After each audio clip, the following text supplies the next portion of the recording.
Welcome to this explainer where we're going to dive deep into the strategic moves and the incredibly complex financials of Dauch. If you follow the automotive supply chain, you already know the industry is going through a massive, truly historic transformation. Today, we're focusing specifically on how Dauch is navigating that exact shift. We're going to look at the hard data to unpack their physical footprint, the highly ambitious combinations they're executing, and quite frankly, the intense financial realities they're facing right now as a result. Here's our roadmap for today. First, we'll do a quick Dauch company snapshot. Second, we'll look at their global operational footprint. Third, we'll break down the Dauch combination. Fourth, we'll examine their financial health and debt. And finally, we'll wrap up with a market and future outlook. All right, Section 1, Dauch Company Snapshot, the mobility supplier. So headquartered right in Detroit, Dauch, which you might know better under their operating name, American Axle and Manufacturing, is an absolutely crucial Tier 1 supplier. They produce essential driveline and metal forming technologies. But what really makes them stand out right now is their powertrain agnostic approach.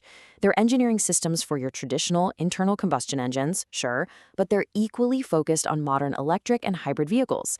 They're essentially hedging their bets, making sure their components are indispensable no matter what's actually powering the car. Let's move on to Section 2, Global Operational Footprint, sizing up the scale. Take a look at this. We're talking about a massive geographic footprint spanning 24 different countries. This isn't just some regional manufacturer centered in the American Midwest.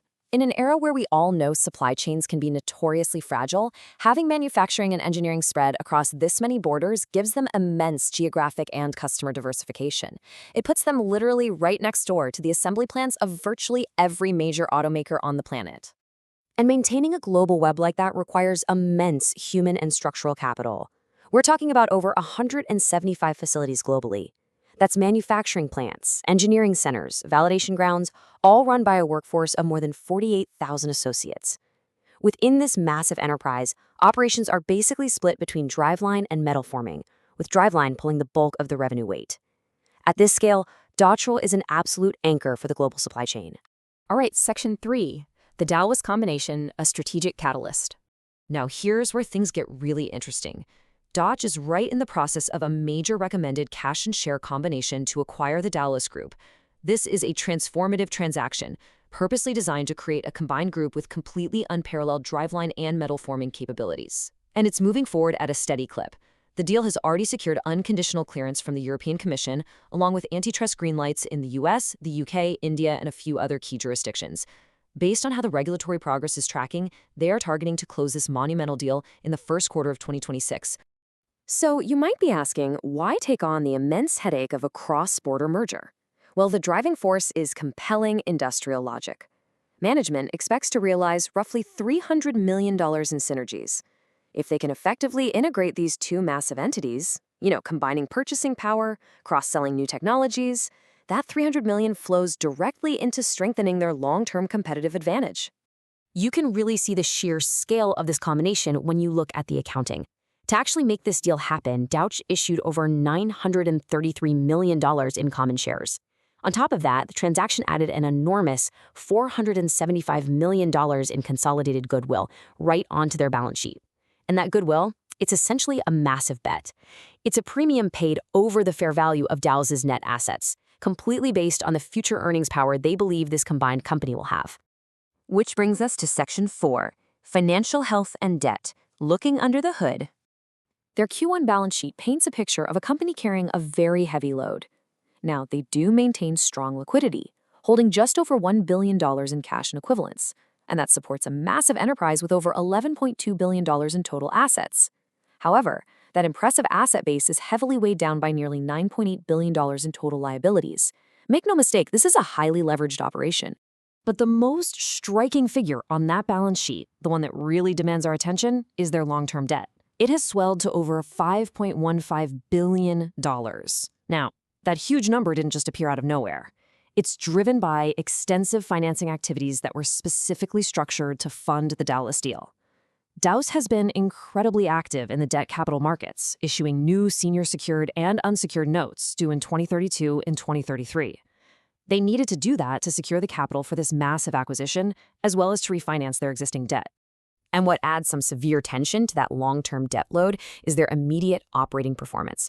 In just the first quarter of 2026 alone, the company posted a net income loss of exactly $100 million. For some context, that compares to a modest net income of $7.1 million in the same quarter the previous year. So the picture we have right now is a company enthusiastically borrowing heavy amounts to buy a major competitor, taking on billions in liabilities, all while actively bleeding cash on their bottom line in the immediate term. Let's look ahead in Section 5, Market and Future Outlook 2026 Projections. There is a very sharp contrast in their 2026 outlook. On one hand, management is targeting a robust adjusted EBITDA of up to $1.4 billion at the high end of their estimates. That sounds incredibly strong, right? But if you look down at their actual bottom line, they're still projecting a full-year net income loss of somewhere between $60 million and $130 million.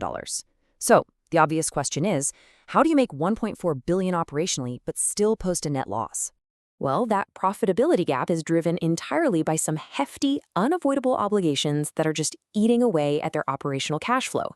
Chief among them is a staggering $350 million in expected interest expense, just to service that $5.15 billion debt load. Add to that $120 million in restructuring costs, plus another $115 million in synergy integration costs to absorb the Dowlais assets. Simply put, they are paying a massive toll right now just to set up the architecture for tomorrow. Ultimately, this leaves us with the multi-billion-dollar question. Can Dauch balance the crushing weight of its $5.15 billion debt and those immediate quarterly losses against the strategic promise of the Dowlais combination? If they can execute those synergies and truly commands the powertrain-agnostic mobility market, they pull off an absolute masterclass in corporate expansion. But if the integration stumbles, that leverage quickly becomes a toxic liability. It's a high-stakes corporate tightrope walk. So, what do you think? Is their long-term play worth all the short-term pain? Thanks for joining me on this explainer, and definitely keep a close eye on these margins as the mobility sector continues its historic shift.